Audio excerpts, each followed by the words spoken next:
I'll bring.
Hello, thank you for joining us today for the 25th annual Sacramento Darwin Day celebration. My name is Patrick Desmond, and it is my honor to serve as the chair of the Sacramento Darwin Day Organizing Committee. The committee is composed of a group of dedicated and passionate volunteers focused on promoting and supporting science in the greater Sacramento area. Each year, the group seeks out an exciting and compelling speaker who can further our enthusiasm and understanding for science. This year is no exception. Our speaker, Dr. Eric Naumann, is at the forefront of his field, and his presentation is, I think, you will find very timely and informative. As you may have heard me mention, this is our 25th anniversary of producing the Sacramento Darwin Day celebration. I've got a tech support screen on my screen. I'm not sure if everybody can see me or not. Samuel, I'm going to check with tech right now. See if everybody's seeing me okay, because my screen just went to tech support. Please send a private message. Is anybody else seeing me? You see me okay? Minga sees me on Zoom, but am I being seen on the Darwin Day website, Samuel? Do you know?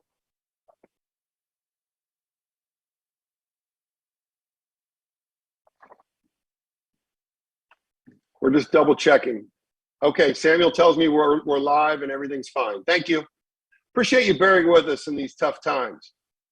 As I mentioned, this is our 25th anniversary celebration of Sacramento Darwin Day, and I'd like to take a moment to acknowledge the founders of Sacramento Darwin Day who had the insight 25 years ago to focus on science and the support of science and why it's so important. We still have on our committee one of the founding members, Rhonda Silva. I'd like to thank Rhonda for her 25 years of service to science and our committee and our community.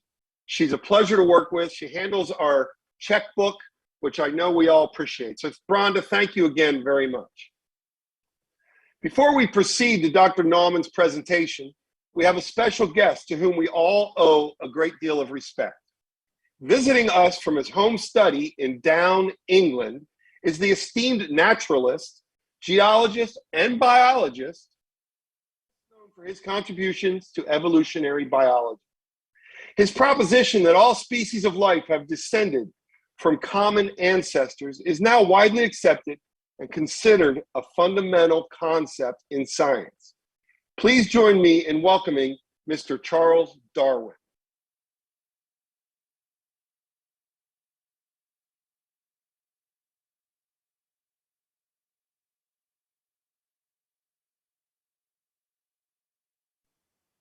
Darwin, your sound is off. I understand it's all new to you.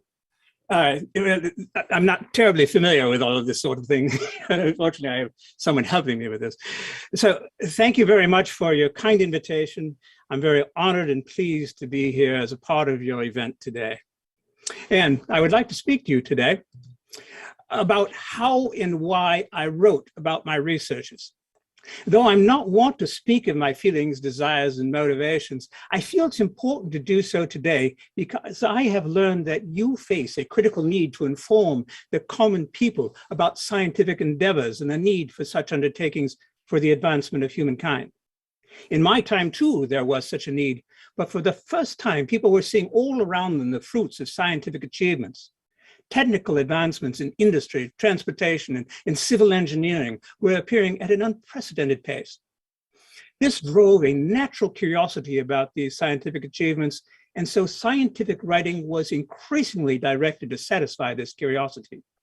Unlike your world, those who studied natural history published their findings for both the public and their peers in the same publications. The most profound studies were published in books for a wide distribution. I would like to focus on two of my most popular books that fell in this category.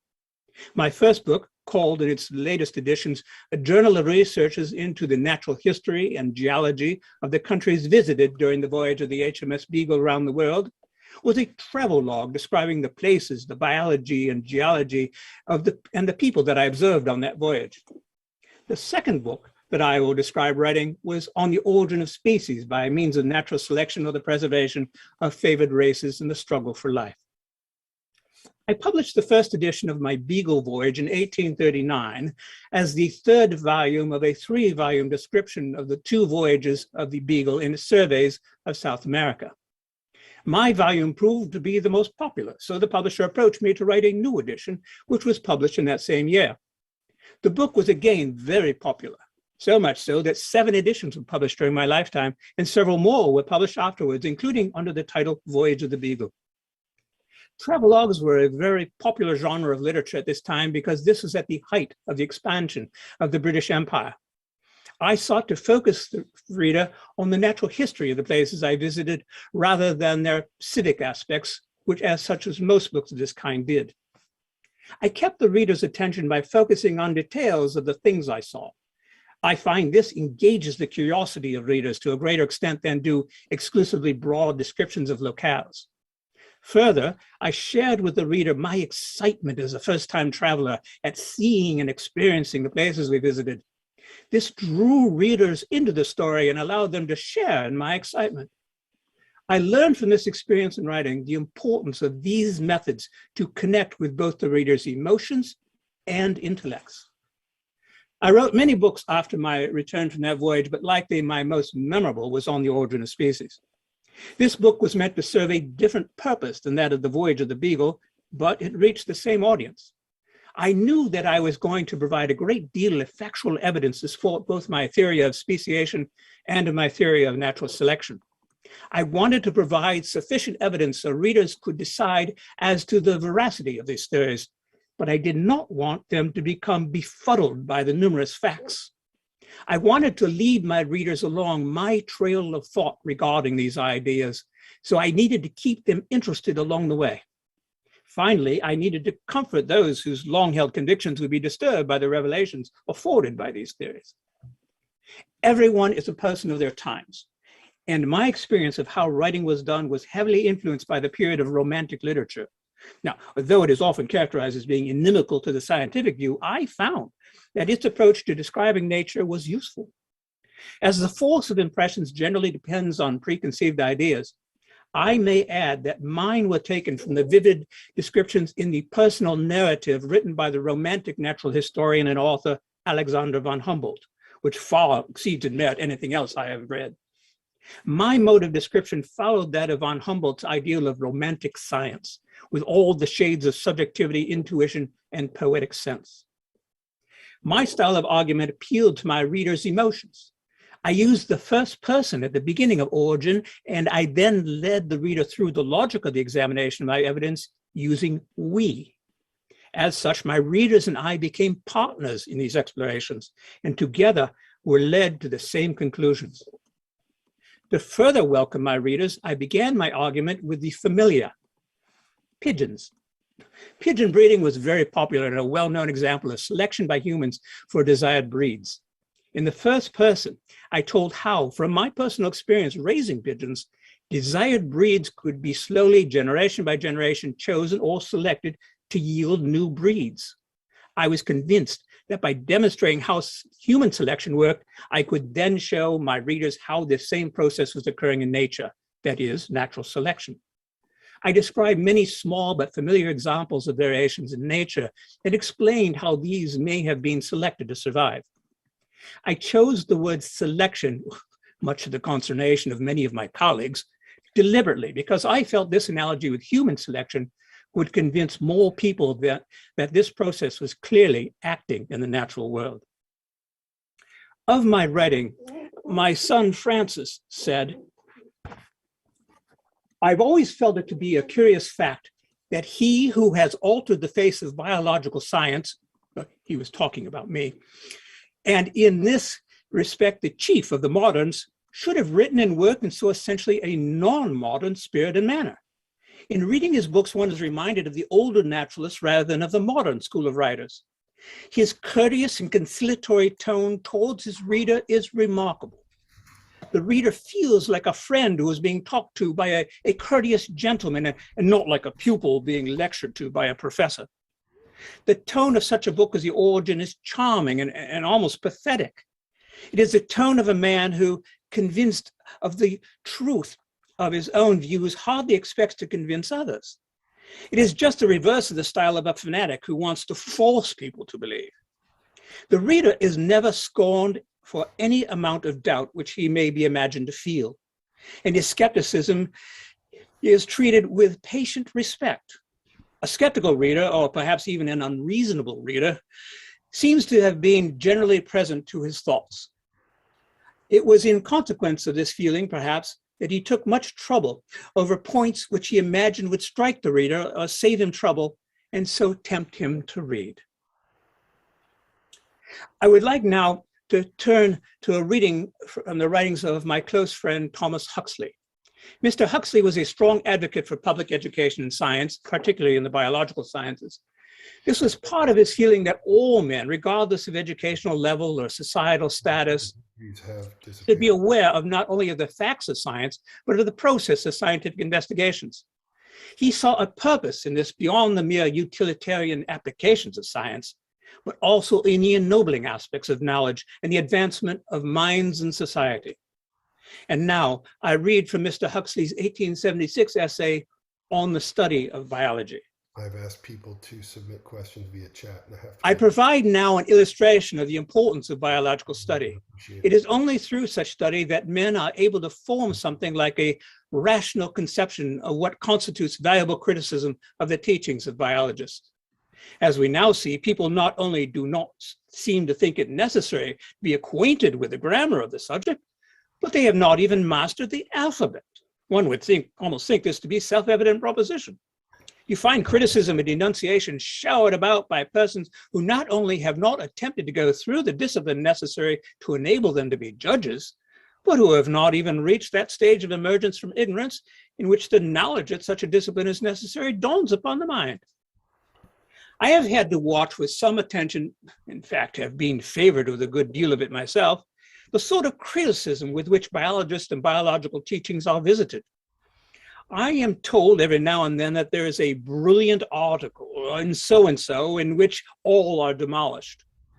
I used to read these things once, but I am getting old now, and I have ceased to attend very much to this cry of wolf.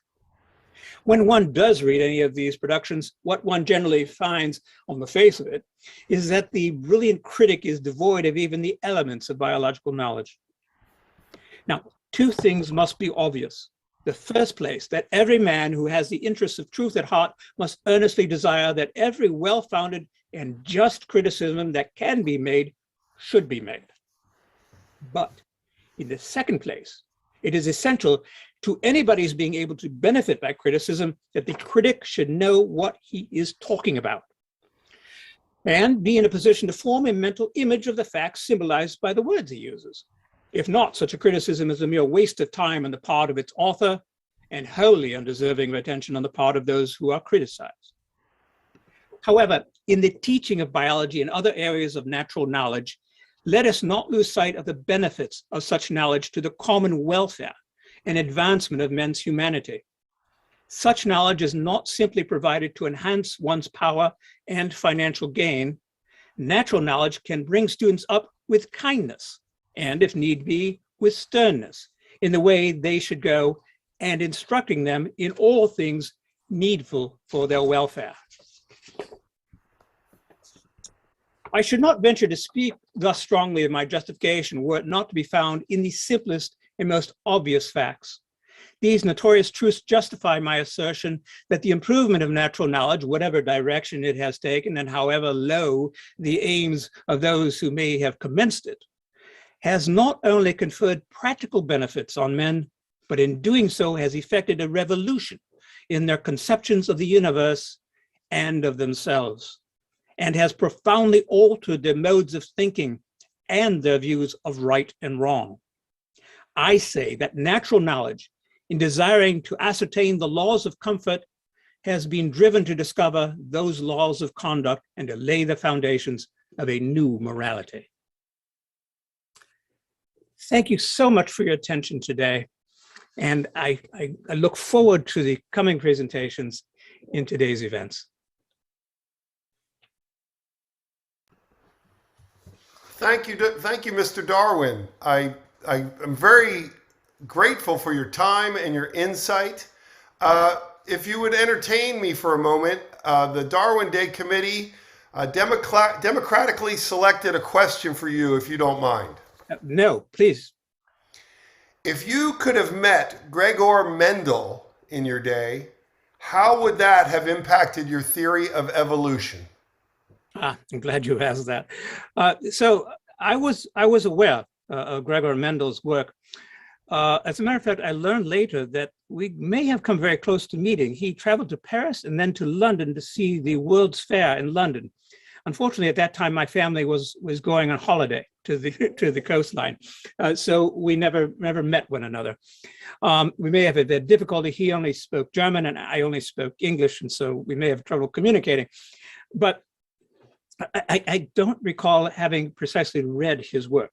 It was in some of the books that I had, summaries of them in English. But we disagreed on the importance of hybrids in evolution. He was very much convinced that hybridization was a means in which one could generate new species. And this is a very old idea. Linnaeus even mentioned this sort of idea. And so it's almost like another sort of special creation happening through hybridization. I disagreed with that idea. I didn't believe hybrids really led to new speciation because you were working with already known characters and simply mixing them together. I was really interested in the question, where did these new characters come from? And so I came up with an idea of panspermia, which didn't really get very much accepted with that. But he really thought there was something in addition to a natural selection that must be underlying evolutionary speciation. And I disagreed with that. So if we got together, I think we may have just agreed to disagree in a very gentlemanly way, but I'm not certain that we would have convinced one another. He actually was aware of all of my works. He very much read them, but he never came to the conclusions that you all came to much later on either, even though he had both of them in his mind. So neither of us did. So I'm not entirely certain we would have moved the science forward very much by meeting. Oops. I cannot hear you.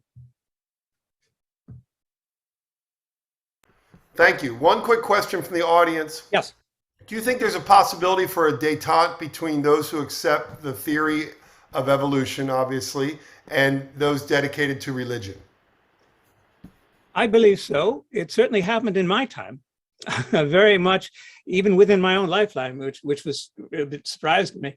But even the established religions were accepting it by the time, but later on in my life. So I believe it is possible.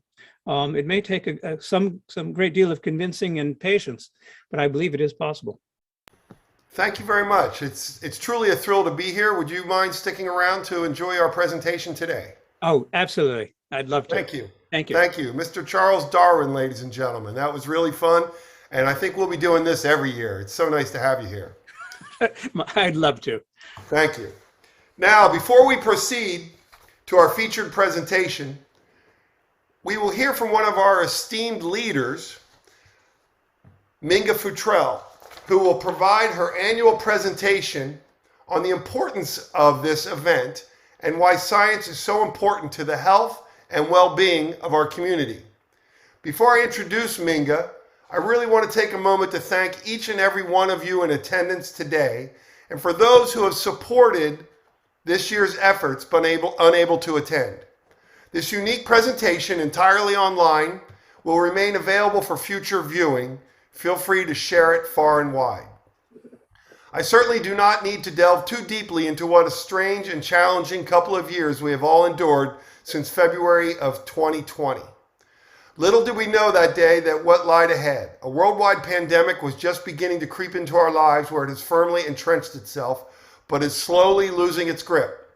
I think we can all see the light at the end of the tunnel, but must remain vigilant to protect ourselves, our neighbors, and our world. Your support, patience, and understanding in such challenging times is greatly appreciated. Today's presentation is interactive. As you can see, the chat function is enabled, and you are welcome to comment as the event progresses. At several points in his presentation, Dr. Naumann may solicit your opinions and insight. Please participate in the chat as you see fit. I will present Dr. Naumann with some select questions from the viewers at the end of the presentation. The Sacramento Darwin Day Committee is determined to continue for the same reasons the event was founded 25 years ago. Because science is an important and endlessly interesting world that we feel deserves recognition and a forum. The committee appreciates each and every one of you and looks forward to providing another fun in-person event next year. If you are so inclined or inspired, please take a moment and click on the donate button and support the committee's efforts. Please be assured that the committee's efforts are entirely voluntary and all donations will go towards providing this event to you, supporting science, and the speakers who join us each year. Thank you. It is now time for one of my favorite annual traditions here at Sacramento Darwin Day, the traditional call to action. Science is the key to our survival as a species, and it needs to be exalted, defended, and discussed as often as possible. Here to conduct our annual call to action is one of the founders and past chair of Sacramento Darwin Day, my friend, Minga Futrell. Thank you very much, Pat. Delivering that action message is a role you have assigned to me each year recently. So for starters, let me simply tell everybody about a new book that you may not know about, and it's called A Natural History of the Future, and it packs between its covers so much of what we science enthusiasts really ought to consider as humankind is barreling forth full force into rapidly escalating challenges, environmental and economic. And it's kind of a fresh general public version of Ecology 101, and it offers great grounding for addressing the swiftly changing ecosystems of which all living beings are a part. So you can learn what the laws of biology are telling us about the destiny of species. So this year, I'm not going to be moaning about scientific illiteracy or anti-science attitudes or pleading for strengthening of science. No more of my dark clouds usuals. Instead, a break. I want to relish what probably has drawn all of us online here on a sunny Sunday afternoon. We gather not only to toast science for its contributions, but also to hear from our invited speaker about concussions and cognition. We want to learn something new ourselves. And so here's our chance, once again, to have a research scientist speak to us about his work, tell us what he does and how he learns, and we hope also impart a bit of love for science or for doing it. We know the tale told in books about our guest today. As a young boy, his inordinate fascination with nature and how it interfered with his schoolwork, the Latin and Greek, the bugs, you know, the beetles. And from that boy's continuing science, of course, developed this fabulous natural selection theory, considered very often the most powerful scientific theory ever developed. It's fundamental to so many contemporary scientific enterprises all over the world. The adult level book that I mentioned before, The Natural History of the Future, hails another famous naturalist who shared Darwin's effusive love for tiny arthropods.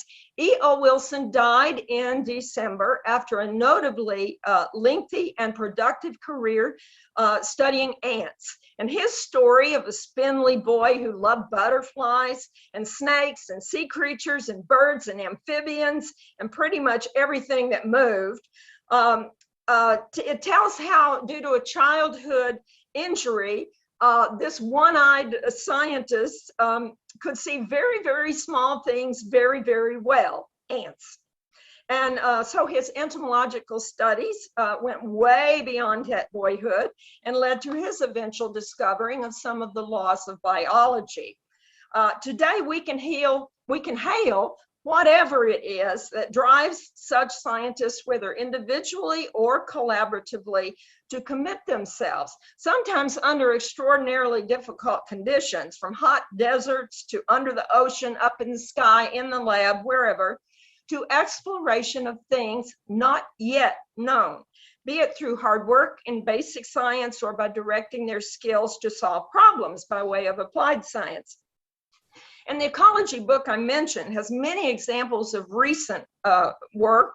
And despite disappointments, this past year in science has brought us so many positive science stories. And I want to highlight just a couple of delightful instances in which today's scientists are being rewarded right away for some Darwinian, Wilsonian curiosity and persistence. Take the thrill of those UK scientists who recently unearthed a 32-foot long fossil. How meticulously the excavation team cleaned the skeleton, taking countless digital 3D photos, painstakingly digging numerous trenches, scrupulously building plaster jackets with splints, and doing everything they could to safely lift heavy but very delicate pieces out of the ground so that the initial form could be preserved for further study. And that ichthyosaurus is probably one of the greatest in the fields of British paleontology, greatest find. And here's another one. The Egyptian scientists, their delight when digitally unwrapping that 3,500-year-old mummy of the pharaoh. It was widely reported in media. The CAT scan non-invasively revealed the physical features, and the lead scientist was so excited on NPR at discovering how surprised she was that the pharaoh's teeth were so clean. It was better than any Christmas present.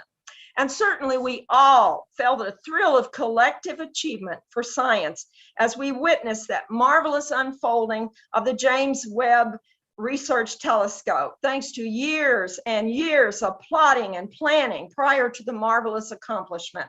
So much science to celebrate.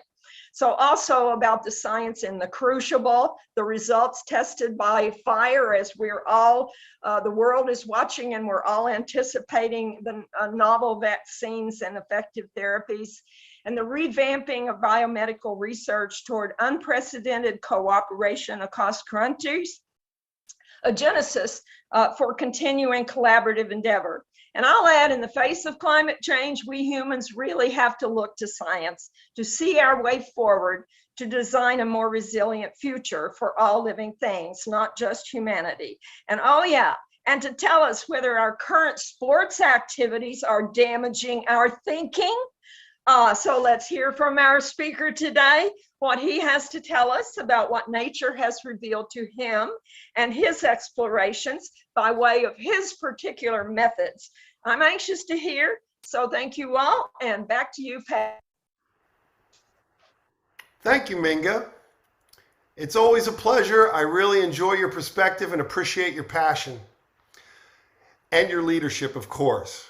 I think your point about all species, of course, you're right. We have a responsibility, and we can do it. I know we can do it, but we've got to support and celebrate science and put it and keep it in perspective, which is it's our best way out of a lot of our issues. It is now my distinct pleasure to introduce today's featured presenter. This year's featured speaker is Dr. Eric Naumann. Dane and Mary Louise Miller, Professor of Biomedical Engineering at University of Cincinnati. Co-founder, Advanced Regenerative Technologies, co-founder, IF Battery. The title of his presentation is Concussions and Cognition. Dr. Nauman informs me that while his degrees are in mechanical engineering, he knows almost nothing about cars. His focus has always been on biological problems. His research has led to human joint repair product currently used at Rush University Medical Center in Chicago and Walter Reed Hospital outside Washington, D.C. His work covers a wide range of assistive technologies and has been featured in numerous journals and a cover article in Sports Illustrated magazine, perhaps his proudest accomplishment.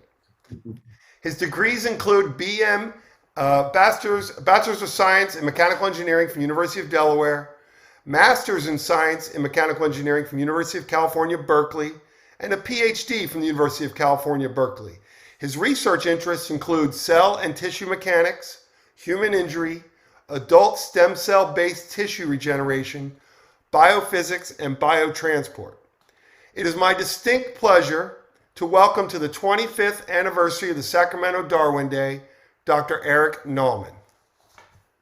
All right, thank you very much. I appreciate it. I'm proud to be here, and this is going to be fun. So if it's okay, I'll jump right into the presentation. See if pull that up on my screen here. There it is. Concussions, cognition.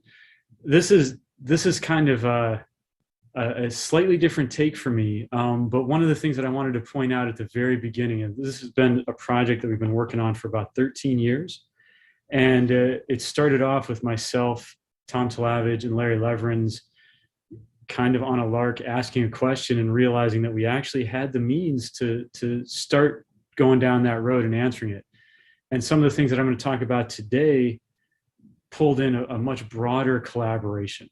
Hans Breiter and Semyon Slobunov were two of the biggest contributors, but of all the PhDs on this title slide, I have to be perfectly honest, where everything, all the creativity and all the energy and all the work is really coming from our graduate students and our undergraduate students and all the people that work with us. And I wanted to just mention that and note that up front, because I have been blessed with a tremendous group of students to work with.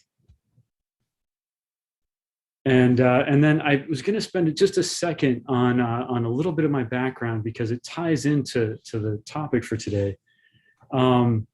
I'm originally from northern Minnesota. So if you've seen Fargo and you've seen the accent, you're probably curious about why I don't have that accent. And the reason is we lived so far north, so far out in the country, that I only had my parents to listen to. And they weren't from Minnesota originally, but my cousins all have the accent, everybody else. But growing up in northern Minnesota, one of the first times that I realized it's just a little bit different was I failed gym class twice, which is not easy to do, but I couldn't skate. And in Minnesota, ice skating was a big part of gym class, and I just couldn't do it. I couldn't figure it out. One of these things where probably no one on the Zoom call has taken an F in gym class. I'm certainly not going to ask, but we found out later that the reason why is that my joints don't all connect correctly, but I didn't know it at the time. And so I'll give you a quick demonstration. It might be a little bit triggering for people, so I'll just do a quick dislocation, show you what happens. But if you don't want to watch it, you don't have to look.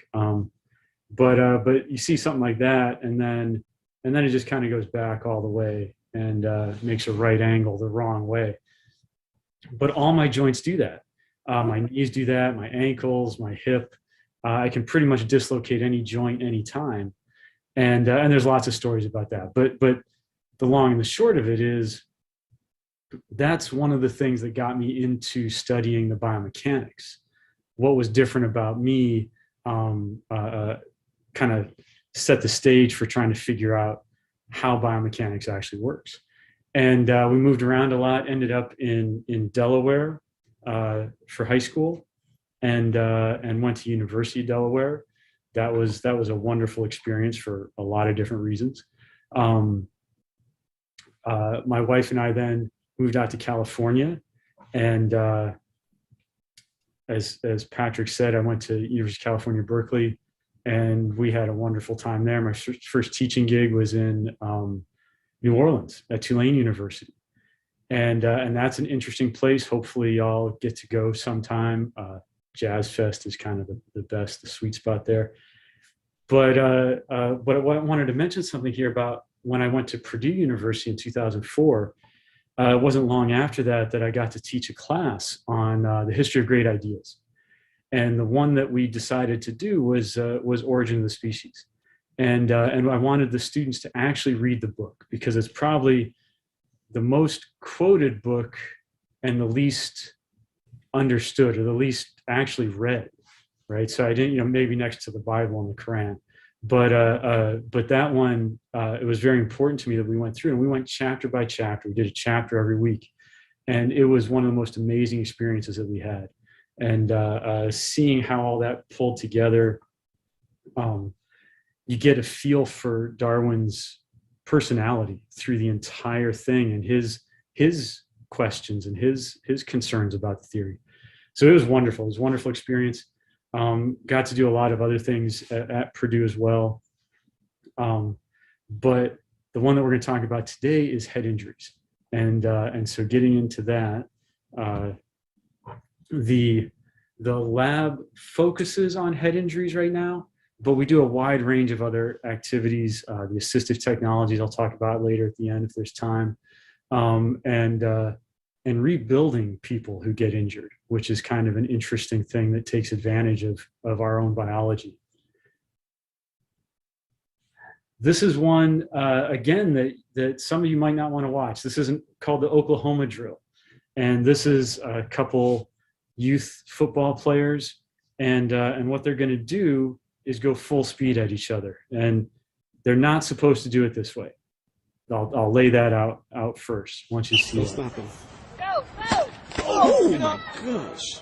So that's not an unusual thing, unfortunately, for these kinds of practices. And the coaches made a lot of mistakes. The coaches are just parents out there trying to get their kids involved in sports. And they're not supposed to go full speed. They're not supposed to put their heads down like that. There's all kinds of mistakes that are made. But ultimately, we saw that kind of event, and we thought, well, why is one kid concussed and the other one walks away from it? And that was kind of the foundation for our original question that Tom and Larry and I put forth. Tom's an expert in neuroimaging with the MRI. Larry is a clinician, and I do the biomechanics, and I study, how people injure themselves, how people break. And so the team was actually really well suited to this question. Ultimately, what we found out was that people didn't really understand traumatic brain injury at all. And we needed to reassess and redefine how we talk about things. And so I think that's kind of an important feature, especially when we think about it in terms of how Darwin had to define these concepts really carefully. And so when you see this sport, the sport as a laboratory, you see Mike Webster, Andre Waters, Dave Duerson, Junior Seau, and all the other stories of people that were affected by brain trauma and didn't realize they were experiencing it. And it's a very insidious kind of injury, because the more you are affected by it, probably the less you're aware of it in many respects. And what happened was with Mike Webster, when Mike Webster passed, Bennett Amalu was there, Dr. Amalu was there to examine the tissue and do the autopsy.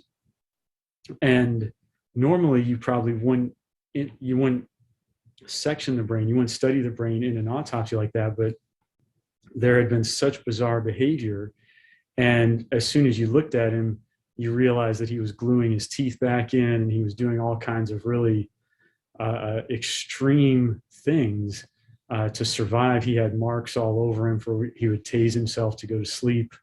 And so Dr. Malu decided to look at his brain and see what was going on. And he found the CTE, and then he found it in other players. And people started to become aware of what was going on over time. And he and Julian Bales were tremendous. We got to work with them later on. It was an honor. And then Ann McKee and the rest of the group at Boston kind of took things even further and created a center that was there to study CTE. And I'm kind of curious. I assume everybody out there has either had a concussion or knows somebody close to them that has had a concussion. And the symptoms can vary quite a bit. So there's things like sensitivity to light. You might lose consciousness. You might have a metallic taste in your mouth. One of the most dangerous ones people don't usually know about is if your hands and feet start to itch, without any reason for that. That is a very dangerous sign. We actually interacted with an athlete who had experienced that, and your sense of touch is so hardwired in your brain that if you're getting the wrong signals, if you're interpreting the wrong signals from your sense of touch, that means something has really, really gone wrong. And so what's interesting is as we looked at the definitions of concussion, we found that just the definition varied tremendously. And at that time, when we were first looking around in the military, it was generally common practice that you weren't diagnosed with a concussion unless you were unconscious for at least 30 minutes.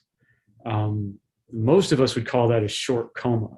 That's a big difference than what most of us would consider a concussion. But we look at it as anything that changes your perception or your interaction with the world, anything that affects your neurology substantially has to go in as a concussion.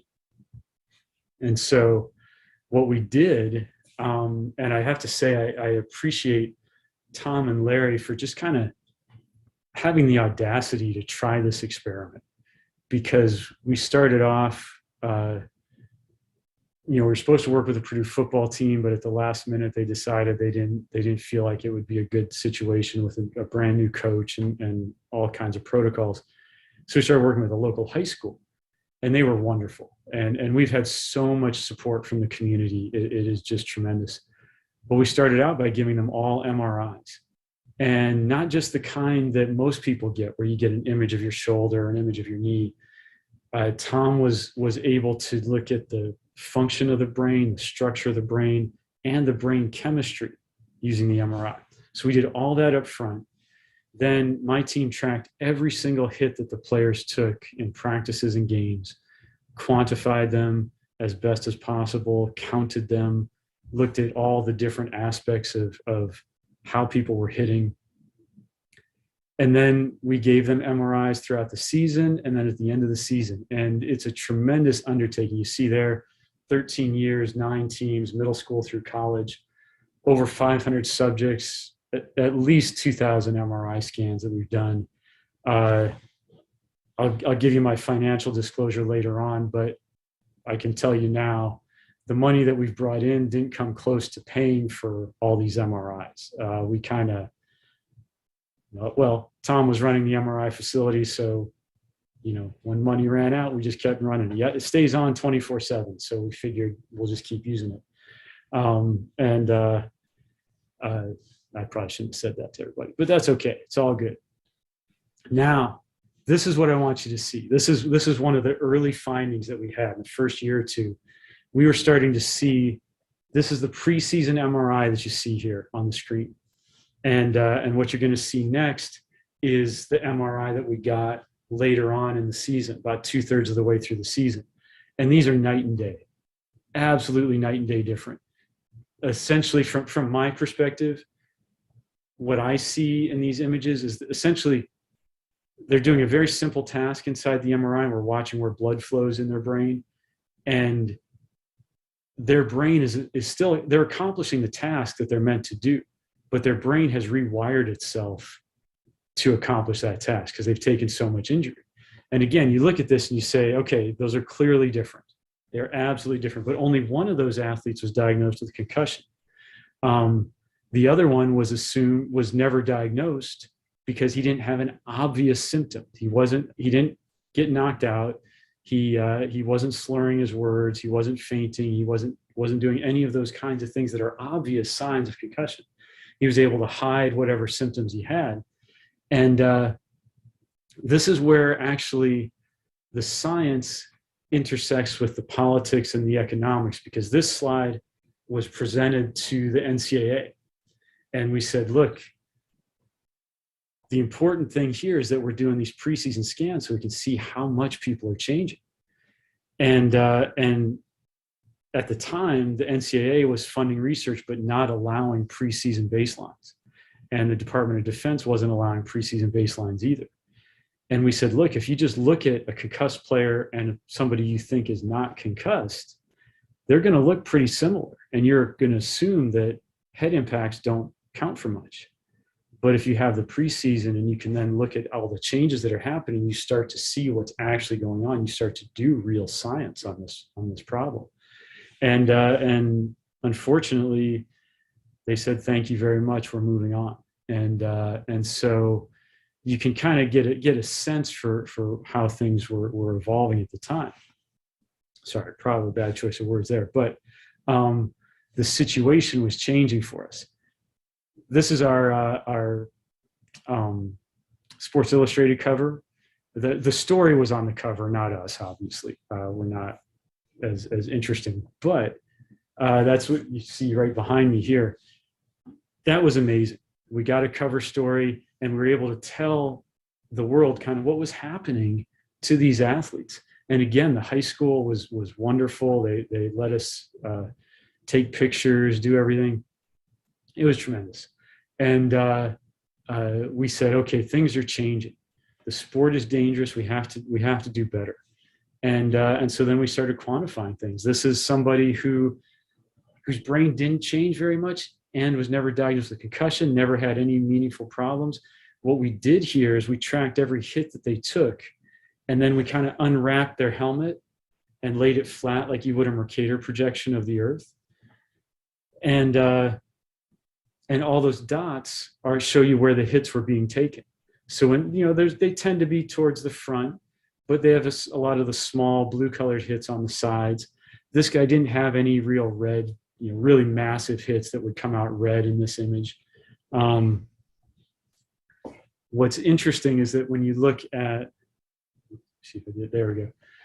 This is somebody who was not diagnosed with a concussion, but whose brain changed dramatically. You can see the preseason to in-season difference right there. Again, you don't even need statistics to say that person is different. And what you see here is a massive collection of hits right on the front of the head. This player was using his head as a weapon, and was trying to use his head to intimidate or injure the other players. And it's incredible. It's incredible to see this. When we just printed this out and put it on this giant table. Giant tables are actually one of the most scientifically important tools that we have, because we just lay everything out and we look at it and we organize it, and then 10 minutes later we said we know what's happening. These players were taking, I think this one took well over 2,000 blows to the head over the course of the season. And one of the doctors asked us how many hits they were taking per week, and we said, well, about 200. And he said, no, I didn't mean the season. How many for the week? And we said 200. It's a 10-week season. He's going to end up with about 2,000 blows to the head. And the doctor was stunned. And so these are the kind of numbers and things that we had to put out there just so people would understand what was actually happening. This is something that I thought was kind of interesting as well, because we're getting to the point where we're pushing the limits of what the MRI can do. And what this is kind of a nodal analysis. What you're looking at is the quantification of the representation of us putting somebody in an MRI and saying, don't go to sleep, but let your brain free associate. Free association is one of the most important things that humans do. It allows them to be creative. It allows you to think of different ideas. Go from this point to this point to this point, and you kind of make all these random connections. But this is actually watching the random connections happen. So the green dot near the bottom was kind of our starting point. And then essentially what happened is every time there was blood flow there was blood flow in one of those other spots right after. You could actually watch the free association, what is called the resting state. And so in these control athletes, these are like runners and basketball players and swimmers, except for the backstrokers. Sometimes the backstrokers hit their head on the wall, and we don't, that's no judgment. It's just, one of those things that happens. And the controls tend to have somewhere between 63 and 70 of these connections. So we looked at our football players then, and what we found was that, there it is, that upper left, that's the preseason. You had over 100 connections being made. In the preseason, before any practices had started, these athletes were free associating more than their control counterparts. And we looked at that and we thought that, that's a 50% increase. That's ridiculous. What's going on? And it didn't really occur to us that they were really that much more creative or that much more able to create new ideas. But essentially, their brain is making a bunch more connections. They're weaker connections. They take a lot more energy, but they need those connections because as you look across the top, as you go through the season, that number crashes. So when they go through 2-a-days, the number goes way down. And then when you go out through the season, it comes back to about 70, 75, 80. And what's interesting about that is that it seems like their brain is adapting to all the impacts that they're taking. Then that bottom middle is right before the playoff, or right during the playoffs, actually. And so during the playoffs, everybody gets really serious. They start hitting really hard and they plummet again. And then a month or two after the season, that bottom right, the number goes back up. I think it's about 88, 86, 88. And they start to rebuild those connections, but they're adapting. And so different than evolving, obviously. So what's happening there is they are, season after season, their brain has realized that it physiologically it needs more connections because some of them are going to go away 1 or 2 times during the season. And this was one of the most amazing and honestly damning results that we found. We saw this and we realized that there were massive changes going on here. Without those preseason data, we never would have known. We never would have understood how this is happening, but these athletes are changing season to season. So we wanted to understand that a little bit better and try to figure out what was going on. So we started looking at the structure. And this is a chart that we made. We spent a long time on this, and I'm not sure if we really did it justice, but those dashed lines at the bottom are what happened when you take somebody and you put them in the MRI, and then you put them in the MRI a few weeks later, do it again, and you just kind of compare those images. So the change in the white matter is going to be a few percent, just because there's variability from one scan to the next.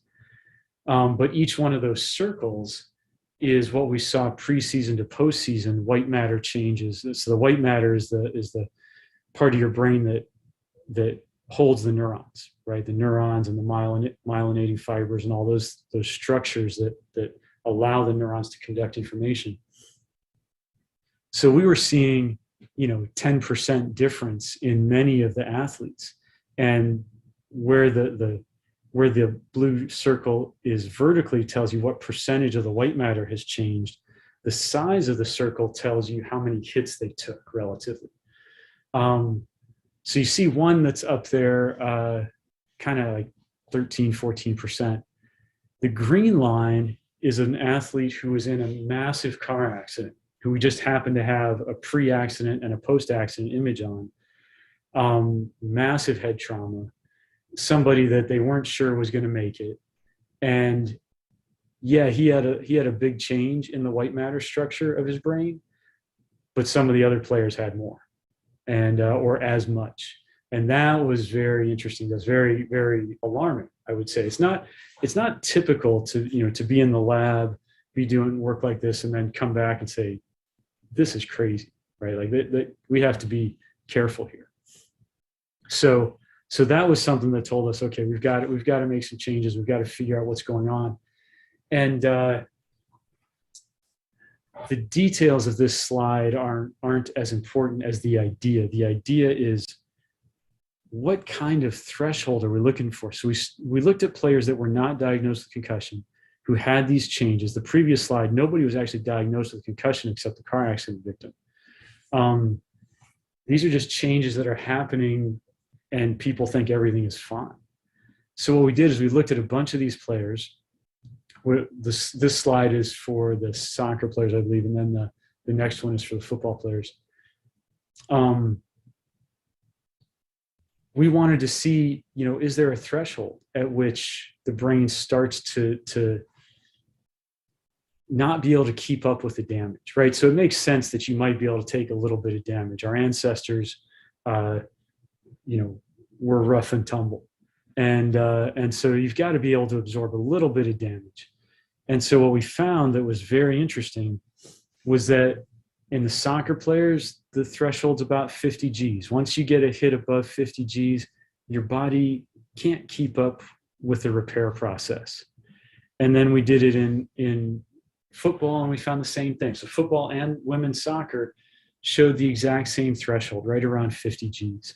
And that has very important implications. One is it kind of tells us what kind of range is relatively safe, what kind of range have we evolved to be able to handle in the normal course of events, and at what point do you go past that? And once you go past that, that gives me as a mechanical engineer a design criteria. Now I can design, I guarantee you I can design a helmet that will keep all the hits below 50 Gs. But before we had that threshold, we didn't know how good the helmet had to be. And our line was, well, any idiot can make a better helmet. We just didn't know when it was good enough. Now we have the threshold. Now we know when the helmets are good enough. And then the question became genetics. Do genetics play a role? And this was very interesting. We got into this with Sam Slobinov and Hans Breiter, two amazing researchers, people asking really hard questions. And Sam was at Penn State, is at Penn State, and he was working with the football team there, and he actually got to take some blood samples. And we looked at how different proteins were changing. We looked at some of the genetic factors. We looked at all kinds of things. And one of the things that we found was that the KIAA 0319 gene seemed to be very highly correlated with the number of concussions that the players had had. And mutations to that particular gene show up as being very as being indicative of whether or not you're going to have a history of concussions. And that was very, very unexpected. Because to be honest, from a mechanical engineering perspective, I thought it was all the head impacts. Stop hitting your head and you stop having brain problems. But it turns out that there was a genetic component to it. And what's interesting, the KIAA 0319 gene is associated with dyslexia. So you can have a mutation to this and you might not get dyslexia. You might not experience dyslexia, but if you have dyslexia, you almost certainly have a mutation to this gene, almost 100%. And so it turns out that in addition to people with dyslexia being typically more creative, more able to appreciate kind of the random jumps between ideas that might occur, it turns out that they might also have a neuroprotective characteristic. Essentially what happens is the tissue skeleton, the soft tissue skeleton that holds the brain intact, is usually aligned with the neurons.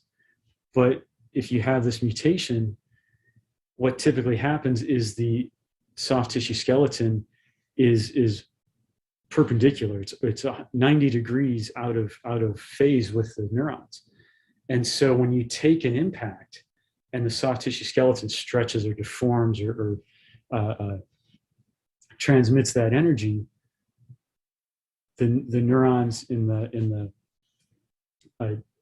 case of dyslexia, those with dyslexia, their neurons don't experience those changes, those energy transfers that are causing all the problems. And so we thought this was just amazing. This is one of the things that we just had the results. This was published fairly recently, and we're pushing hard here at University of Cincinnati to try to figure out how these things all tie together. Because based on our early reading here, it looks like, the genetics might be, 30, 40% of the story just in the case of this one gene. So there's a lot of things for us to look at and try to understand better. But this was one that jumped out at us and was just phenomenal, amazing. As we go further, hit that again. Oh, there we go. We have two options here. So we can prevent the injury or we can try to repair the damage. We've had a lot of success, my students and I, with repairing damage to the skeleton, bones, tendons, ligaments, cartilage. That's fine. We can repair that damage. Repairing damage to the brain is much less successful. Not something that you want to make a plan A. So we got into it. We thought, well, probably preventing the injury is the best way to go. So we started down that path. Let's see if I can. There we go. And we actually designed a helmet, a double shell helmet. And I had a wonderfully talented student design new padding material. And then I made that helmet, that double shell helmet in the garage, literally in the garage. And we put it together. We put it on Dr. Tlavich, and we started hitting it, just see what happened. And that was not such a, that sounds bad when I say it that way. I had been the guinea pig for the soccer headers. And so I tapped out at around 50 Gs. So he took a couple blows, and it's amazing because with the double shell helmet, you keep the impacts away from you. The most of the energy gets absorbed between the first shell and the second shell. And so the data that we were getting was tremendous. The material that we put in there, just the material alone took a military helmet from, I think it was 400 Gs down to 186 Gs. So the fact that you can absorb this energy, it's right there. The technology is right there. The materials that we made this out of are not fancy nanomaterials. It's basically silicone. The padding probably costs $3 a helmet. And so those kind of things were very encouraging, very heartening. And again, I have to give thanks to the students that really pushed these ideas and tried these things out. We then actually took them to one of the nice things that you could do at Purdue is you could blow things up, right? So one of the advantages of being in the Midwest with lots of space, they let you blow things up. And so, it's different. Can't pull that off at University of Cincinnati, but we got the data. So this was interesting because that red line you see is the shock wave when it's just allowed to go right through, and you can see how steep that is. And then when we put our material in there, the light blue there, we still saw a shock wave, but it was reduced. And then when we mixed our material with vegetable oil, we eliminated the shock wave altogether. And so what we had created was essentially the cheapest possible way to mitigate shock waves, essentially from explosions, right? So we felt like we had understood something about head injury from looking at athletics and created something that had use in the military and would protect people, right? So that was one of those stages in my career where I thought we've done something great, right? And so that's hard. That's a hard feeling to replicate. It was really amazing.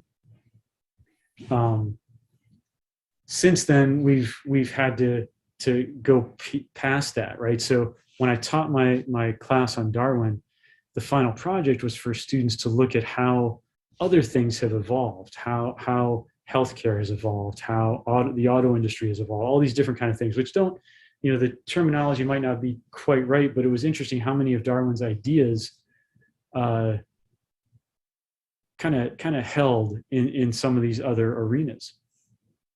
And our thinking has evolved in many respects. We're now making these computer models of each individual that we work with. And the first time we did it, it took 6 months to go from a CT scan to a model, a computer model. Now we can do it in about an hour. And so now we can study the whole team. We can understand everything that's happening to them and how this damage is actually propagating through the brain. I wanted to give my funding disclosure here, just so you can see where we've brought money in. It's about 1.6 million over 13 years. We haven't been allowed to access any of the funds from the NCAA or Department of Defense, really, except for that last one. They've spent about 100 million. But like I said, without the baselines, without the preseason, knowing what the person's brain looks like, it's very hard to tell what's happening. It's very hard to make a reasoned scientific conclusion without having that baseline data. And so I just wanted to shout that out here, because just in the couple minutes that we have left, I wanted to show how, and this may be a stretch in some sense, but I wanted you to see how work that we did in one area jumped into another area, or loosely speaking, how our work in one area evolved into providing something for another.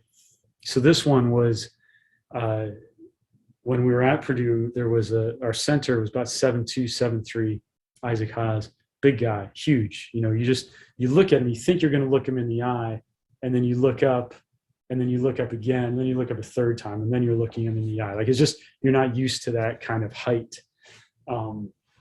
He's a big guy. And he broke his elbow in the NCAA tournament, and they wouldn't let him play because the brace that he had was too big and too much metal, and he thought they might hurt some people. So they tasked us, they gave us 34 hours to make a brace that the NCAA would approve. And so you can imagine my students were beyond excited. And they did it. They used the padding material we had from the helmets. One of the students in the lab was very good at leather work. And so that became very useful. We did some composites, some carbon fiber composites, and we were able to make a brace that you can see him wearing there. And that got a lot of play. It was in the tournament. The announcers were talking about it. We were watching, all my whole lab, we got together, we watched the game. It was wonderful. Exactly what you hope for as an advisor.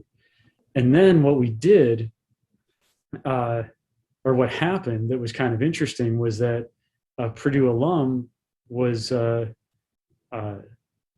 watching and saw this, and asked us to help out because their spouse was a music teacher in Texas, actually, and this little girl wanted to play the violin. Uretzi wanted to play the violin, and so, but she couldn't for fairly obvious reasons, and so we were able to get her a violin and a prosthetic. And this is, I think, the first generation. We had a second, third generation prosthetic, and it was wonderful experience. The students got as excited about this process as they did about the basketball player. And unfortunately, she's so far away, it was difficult to go back and forth. 34 hours definitely wasn't enough to figure that out. But we got it to her. Unfortunately, her family, they were immigrants to the United States. They had to move. Very suddenly, they were in a different school system. We lost track of her. But it was such a positive experience to be able to take what we had done for sports and do something for a little girl who needed an assistive technology, right? Like that was a win in anyone's book. And I just wanted to show two other things here. This is something that evolved over about 17, 18 years. This is us rebuilding tendons and ligaments. And the reason I showed this one is that in Darwin's book on Origin of the Species, he kind of threatens to write a book just on pigeons, just the whole thing on pigeons. And to my knowledge, that book never got written. I think that was one that was still in draft form. But I have almost as many stories about working with sheep, and have threatened my students that we might have to write a book about sheep. But what we were able to do here, and Daryl Dickerson was the student that took the lead on this. He is amazing, and was able to rebuild the attachment between bone and tendon and bone and cartilage and all these different things. And so that's the product that's now being used at Rush Hospital and Walter Reed. And the last thing seems very, very left field, but I just wanted to show that the kind of stuff that we're doing and trying to understand what happens to the biology, like how do the stem cells rebuild the tendon? How do we understand the transport that occurs? It turns out that the same equations that govern nutrient transport to cells, to the adult stem cells that regrow the bone and regrow the cartilage, are the same ones that we used to power our alternative energy system that creates hydrogen electricity and uses aluminum as the foundation. And what was great about that is we figured out how to get tremendous amounts of energy out of this. And this is us driving our car. The first instance of it, we drove a little golf cart around using this system.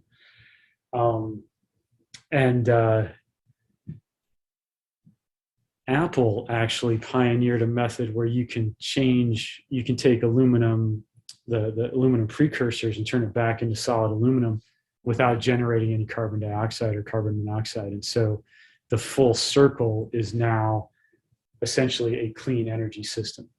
But like I said, the equations are all the same. And it's this kind of free association, this jumping back and forth that makes us human, that allowed us to do all these different things. And if it's okay, I'll leave it there. And I don't know if we have time for questions. I feel like I might have gone a little over time. I apologize, but I get excited and sometimes I just go. So thank you.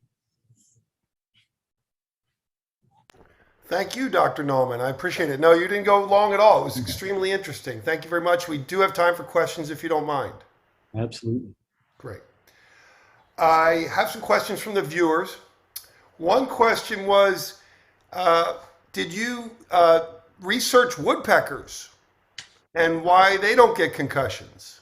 We have looked at woodpeckers. That is a great question. It turns out there's actually some papers that suggest they do get concussions.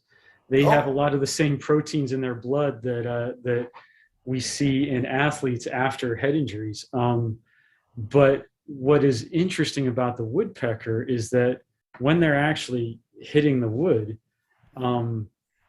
their tongue wraps around their brain and provides an extra layer of insulation or protection. And that's essentially one of the things that gave us the idea for that double shell helmet. And, because you can't really ask a person to, I don't even know how a human would pull something like that off. But yeah, so that's actually is tied in there. And I should have mentioned that because the woodpeckers are amazing. The bighorn sheep are a little scary. That one I don't understand, to be perfectly honest. They don't look very bright. No. I have a question from Dr. Andrea Say. Does Dr. Nauman make devices to protect a knee joint after ACL repair so a player can safely return to sport play? Oh, another excellent question. That is tough. We have worked on that, and protecting the ACL and letting people go back quicker, because an ACL repair typically doesn't get to full strength until you get to about 9 or 12 months. And so we worked for a long time on braces. The challenge was that if you prevent one type of motion, you kind of put them at risk for a different type of injury. And so we couldn't come up with a brace that really did a good job of protecting the ACL without damaging the rest of it. But the reason that it takes so long for the ACL to heal is that you put the graft in, and then the graft has to die and get rebuilt with the patient's own cells. And so that takes a lot of time. And so with our product, essentially you can do that in half the time, because it starts out without that dense tissue that has to die. You put ours in, the stem cells come in, and we actually saw complete and total repair in about 4 months in our sheep model, and we're pretty sure that we can get that down to 3 months. So from that perspective, our hope is that you actually don't need a brace to go back and play in a reasonable amount of time. Thank you. Mm-hmm. I wanted to last question from me and our audience. The NFL is a big business. The military is a big business. Are you receiving professional pushback? Obviously, funding is always hard to find, but I mean, do you find like aggressive countermeasures to debunk your findings? Yes, we have had that. We usually get that in meetings and things, and you know, when we presented to the NCAA, we presented our results and said, you don't have to fund us, but you at least have to start doing these baseline scans. That's when we got some really nasty pushback from the researchers they had funded. They'd go to conferences and say mean things and publish mean things too. But the most amazing one that we got was Tom and I, Dr. Tlavage and I were at a table. We were having a conference call with somebody who was the lead clinician for the NFL at the time. And we had decided, look, we're not making any money. We're not trying to license any of this stuff. We're just telling you, you got to fix this problem. So we told him every idea that we had, and he helped start the company Visus, making the helmets. And at the end of the call, he said, "Thank you very much. Just so you know, the NFL has noticed you at the executive level." And he hung up. And or his phone was hung up. We aren't quite sure exactly how. So Tom and I stared at each other for a few minutes and thought, this was right when the concussion movie was coming out, and there's a scene in there that suggests that there was some nefarious things going on. We did not know how to interpret that. We were told verbally that the NFL said we are not allowed to have any of the money that was coming through the different pathways. I don't have it in writing, but I have it from some very reliable sources. So we did get a lot of pushback. That's part of why I put that funding disclosure there, because we've published a tremendous amount, learned a tremendous amount, graduated some wonderful students, but for about 1% of the funding that the rest of the community has received. And so I'm proud of it, actually, in many ways. You should be. Last question from the audience. After what you've learned about concussions in football, would you allow your son to play football? Would you attend an NFL or college football game? Excellent question. Well, it turns out, my answer is not going to seem fair at first, because my son inherited my genetic defect. So if he were to get tackled, it would be just like when his grandfather and great-grandfather played football, and their knees would go 90 degrees. You know, like they would just, you know, the crash test dummy is what it looks like when you get tackled. So playing football was not really an option for him. My daughter did not inherit that, and she was pretty set on being a quarterback for a while. Eventually went, you know, kind of a different path, and, you know, the whole like practicing wasn't really her thing there. I have gone to a couple football games, but mostly to study, you know, mostly to see what's going on, try to understand what's happening up close. I don't necessarily boycott I don't boycott the college football games at all, mainly because a lot of those players are there because they get scholarships. And, you get into this, it's a very challenging financial situation, right? Like so, I haven't taken that type of a principled stand, but I know we can make the sport better. It can be done in just a year or two if we have the right resources, and we don't have to worry about this anymore. So that's kind of been my take on it, is try to understand what's happening and fix it. So I don't know if that answers that question quite right, but I think it's fair. I think it's fair. You enjoy football, I think. yeah, no, absolutely. And you'd like to fix it. The part of football that is wonderful is that each play is a 6-second chess match. And, when you start to analyze what happens on each play, it is ridiculous. What I don't think needs to be there is the brutality, right? So the chess match, great. High-speed chess, awesome. The injuries don't need to be there, though. I think that's an optimistic approach, and I embrace that as well. Your presentation today has been enlightening and informative, but now in a meeting of minds that can only happen at the Sacramento Darwin Day event, I'd like to ask Mr. Charles Darwin to join us to ask you a question or two. Are you ready? I Yes. have no idea. You can hear me? Yes. All right. It was a very good presentation. Some of it was a little beyond my time, but I think I understood most of it. One question comes to mind is there a particular part of the human brain that's most sensitive to concussion? And if so, has that part of the brain in some way been specially protected through evolution, such that over time, humans have evolved to protect that part because it's most vulnerable? Yes, I think, I believe so. So what happened when we first noticed that we were seeing huge changes in the function of the brain, but no symptoms, which was very, very strange result. Most of that change, or that most of that injury, was happening in the visual processing part of the brain, which is most of the posterior part of your brain. And what we realized, because these athletes could still see, they could still, process images, that kind of thing. What we realized was happening was that the brain actually has evolved 4 or 5 different pathways for every function that the vision processing center has to do. So you could knock out 2, 3, or 4 of them, and you can still function.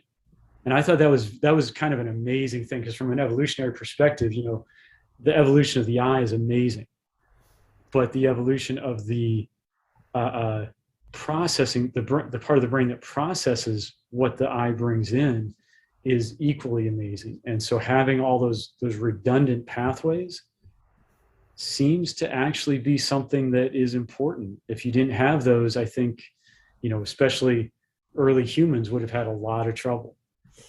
It'd be interesting to see how those pathways operate in other animals, to see how this has come about. Absolutely. Another question comes to mind. Now, this involves, you talked about genes and such, and someone had to explain to me what those are. But there was a gene for a particular condition called dyslexia. And so it seems as though that would be a condition that would be selected against. But perhaps it remains in the human population for precisely the reason you pointed out, that it seems to provide some protection for what you're doing. I think that's right. And I have to say that reading your book, I'm pretty sure you had an idea of genes and DNA, but maybe not the technology to actually, put a finger on it. But that's very kind of you. But yes, I think what we're finding is that things like dyslexia, they knew for a long time that people with dyslexia were hyper creative and able to, interpret spoken word at a different level than most people. But what was interesting here is that when you actually find out that there's a neuroprotective effect, it means that, dyslexia might have actually been very, very important for the survival of the species. That combination of creativity and the ability to take a few impacts made those people, I think, much more daring and adventurous and able to take chances that the rest of us might not be able to do. Again, it brings to mind, I wonder if there are any analogs in the animal world for that sort of structure in the white matter that you were talking about. That may be the common way in other brains. It might be, and it's something that we desperately want to find out. And I think there's a ton of different directions we can take this. But yeah, thank you. Another Thank you, another Mr. line of Darwin. funding for you. Yes. I bet you were impressed with those funding numbers, Mr. Darwin. I have to translate them into pounds and then pounds in my time. Yes. Dr. Norman, did you have any question for Mr. Darwin? I don't know if you ever thought you'd have an opportunity like this, so I thought I'd give you a chance. Yeah, I did not. One of the questions that I'm very curious about is that they've done reenactments of your life, movies, in fact. I'm very curious how your wife appreciated your work, because I believe she was very religious, but was also somebody whose opinion you valued quite a lot. Oh yes, I valued her opinion quite a bit, as a matter of fact. I think her reaction to my work has been somewhat overstated or misunderstood.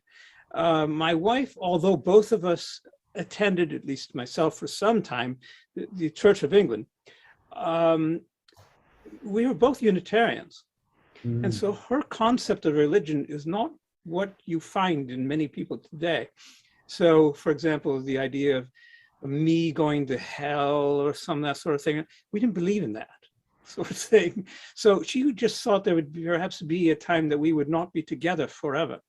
And so that's really underlying some of her fears about what I was doing. But more what she was worried is that I would lose my kindness, my thoughts of other people during my life, because I would lose the reason for those. And I never did that. So I think that satisfied her in many ways. So that's really what her concern was more about. That is fascinating. Interesting. So I think that's kind of support, and I know from myself, family support is tremendous. Like it's tremendously important. My family was extraordinarily important. My children helped me in some of my experiments. We had some delightful times. Mine too. Running around and looking at bees and tracing them, and they're helping me with my earthworms, all manner of things. My children and my niece actually helped me put sensors on these players, and it's quite an experience for. It's very, very important. Fascinating.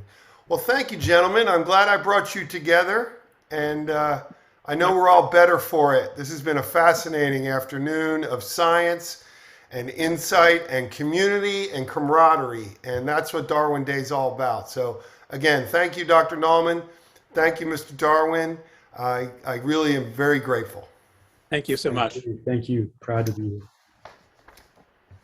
Thank you very much to everyone joining us today for the 25th Annual Sacramento Darwin Day celebration. As I mentioned in my opening remarks, the Sacramento Darwin Day Organizing Committee is composed of a group of dedicated and passionate volunteers focused on promoting and supporting science in the greater Sacramento area. Each year, the group seeks out exciting and compelling speakers, and I am so proud to have helped bring Dr. Nauman here today. Thank you to our Charles Darwin presenter, Dr. Kenneth Knoll. I've pulled back the screen. That is, Dr. Kenneth Knoll is a retired professor of microbiology at the University of Connecticut. He has been portraying Charles Darwin for many years as a relatable man in presentations about his personal life, family, scientific activities, and his times. If you're interested in working with Dr. Knoll, feel free to reach out to myself or anybody in the Darwin Committee, because I know there's a lot of educators here. And as you can see, he's a very informed and talented presenter. And I'm really thrilled with having him here today, and I think we'll make it an annual event. If you don't mind, Dr. Knoll. I think you fit in perfectly, if you don't mind. Before we close, I'd like to encourage each of you to think about how you can support this fun and important event. Perhaps you can help us meet some of our operational goals and objectives by volunteering your services. Special thanks to the kitchen crew and the setup crew who make the event so fun every year. We have been virtual the last 2 years, so we haven't seen our beautiful kitchen crew. We usually have birthday cake and refreshments, and a couple hundred people all get together for this event. So we'll be back doing that next year, I'm sure. So again, thank you to our kitchen crew and all our volunteers over the years. We love you and can't wait to work with you next year. Many of you have already utilized the donate button. It's been very active, and I'd like to thank you all personally for helping support us. If you would like, please press and donate now.